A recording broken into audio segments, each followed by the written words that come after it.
Na verdade, o que me incentivava era a estratégia que eu tinha para manter minha atenção no professor. Só que aquela aula não servia de nada, porque meu cérebro era um mero reprodutor. Eu não estava nem processando. Até para assistir a aula existe uma forma correta, que a gente não é ensinado. Que a gente não é ensinado aqui. Mas até para assistir aula em nível universitário, a gente tem uma forma correta. Nem é só prestar atenção no que o professor está falando, porque a nossa mente não consegue manter o foco durante muito tempo. A nossa memória de trabalho mexe com 3 ou 4 itens, ou 3 ou 4 itens por vez, e aquelas informações novas que vão entrando vão empurrando as anteriores. Ou seja, a gente tem na memória a curto prazo, a gente tem a memória sensorial que é ilimitada. Mas a gente só consegue trazer para a memória a curto prazo, que é uma memória simplesmente que dura 1 a 2 segundos, a gente só consegue manter 7 itens menos mais 2, ou seja, de 5 a 9 itens. De 5 a 9 itens. Isso que a gente está prestando atenção, mas a gente só consegue processar 3 a 4 itens. Porque nossa memória de trabalho vai pegar 3 ou 4 itens dessa memória de curto prazo, vai pegar informações que a gente já tem consolidada e vai efetuar o raciocínio. Você acha, então, que a pessoa, muito da culpa dela ter dificuldade de aprendizado, pode ser porque ela está querendo prestar atenção em coisas demais?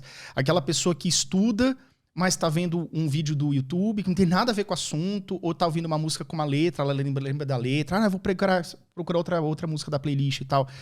Você acha, então, que, de repente, se a pessoa parasse a vida dela, pelo menos por uma tarde, e focasse só num item, vou me isolar de tudo, focar só naquele item ali, não seria melhor? É mais ou menos isso, você acredita? Yuri, não fala em culpados, porque a gente faz o que a gente tem à nossa disposição na época. Nosso ensino não ensina a aprender. A gente não aprende a aprender, a gente aprende a decorar. A gente aprende a ser avaliado. Um método riquíssimo de aprendizagem é a prática, é o simulado, é tentativa e erro. A gente não aprende sem erro. Só que o erro é crucificado aqui. As pessoas não gostam de errar. As pessoas acham que por errar elas se sentem culpadas e não existe aprendizado sem erro. Só que a gente não aprende. E é isso que tem à disposição. A pessoa não consegue, a pessoa não sabe manter. A gente tem muita dificuldade de atenção hoje em dia, porque as pessoas não sabem prestar atenção. Porque elas acham que elas não conseguem, porque elas foram ensinadas a prestar atenção na sala de aula. Então elas dizem, eu não consigo, eu tenho dificuldade de aprendizagem, eu tenho dificuldade de manter atenção, tenho dificuldade de foco, tenho dificuldade de motivação. Claro que você vai ter dificuldade de motivação. Se você não foi ensinado a estudar, se você não foi ensinado a aprender, se você não foi ensinado a prestar atenção, você não vai saber, você não vai aprender. Então você vai achar que você tem dificuldade de motivação. Quem gosta de estudar e não aprender nada. Quem gosta de estudar, chegar na prova e se dar mal. Quem gosta de fazer algo que não vai levar a lugar nenhum. Exatamente. O cara, ele tem até aquela certeza de que, não vou aprender mesmo, então não vou nem abrir o livro. Exatamente. Esse é o grande problema que nós temos hoje em dia.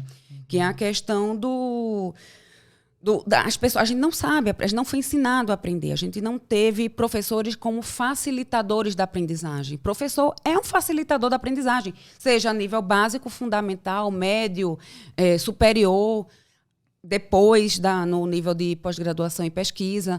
O professor é um facilitador da aprendizagem. Ele não é para chegar lá e expor o assunto. Principalmente, por exemplo, você tira assuntos extremamente abstratos, não só no colégio, como na faculdade, nosso cérebro tem dificuldade de aprender conceitos abstratos. Se chega numa explanação, é difícil. Então, o aluno chega em casa, não entendeu nada, aquela aula para ele não valeu de nada, ele vai estudar sozinho, ele não sabe estudar. Então, não é questão de culpado, a questão é que o que a gente tinha disponível na época era aquilo. Só que hoje a gente já tem estudos, a gente já tem um avanço na neurociência, na psicologia da aprendizagem, que pode ser mudado. E se a gente não olhar para isso hoje, se a gente não mudar a nível educacional, isso vem lá na base. E isso eu estou falando só na questão de passar o conteúdo. Mas também existem outros. A gente não tem... Até a gente tem. Está iniciando, mas a gente não aprende a lidar com emoções.